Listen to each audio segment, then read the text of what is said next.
More news. How do you find the right words to say to someone who lost a loved one? Even harder, finding words of comfort for someone who's lost a pregnancy or a newborn. Tonight, on the heels of Pregnancy and Infant Loss Awareness Month, Jessica Gill sits down with one mother who is turning heartbreak into healing. As with any love story, this one too comes with highs and lows. High school sweethearts Kurt and Betsy Miller met when they were young and reunited on social media. Well, I think you were in Iraq at the time? No? Yes. Yeah.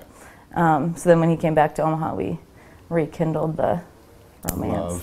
Love. First came love, then came marriage, and you guessed it, a baby was on the way.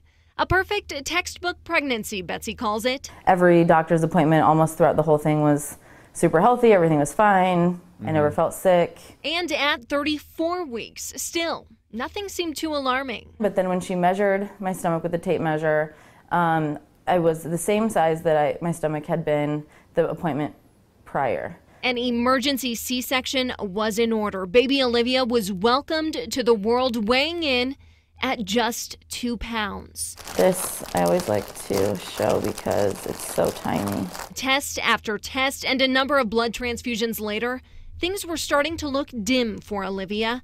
Her brain was filling with fluid, the doctor trying her best to explain what was happening. She, used all of these medical terms and then eventually said, what she's telling you is that she's dying and that there's not anything that we can do about it. It was gut-wrenching. It was, yeah. Well, talking about it can leave them speechless. At times, that is the last thing Kurt and Betsy want others around them to be.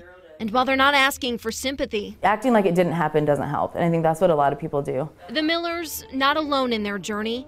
Methodist Women's Hospital actually holds a Remembrance of Life ceremony every year for other grieving families. It's a kickoff, if you will, to Pregnancy and Infant Loss Awareness Month, a time to remember. I remember just laying on the couch after coming home from the hospital and thinking, I'm never gonna feel better. And a time to heal. I like to say that you don't move on, but you move forward.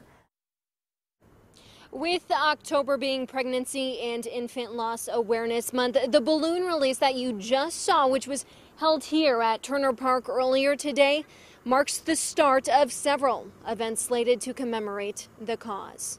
And Jessica, it looked like there was a huge turnout at today's ceremony. Yeah, really eye-opening, Mallory, to see just how many families right here in the metro are dealing with that kind of grief. All right, thank you. That's Jessica Gill reporting live tonight.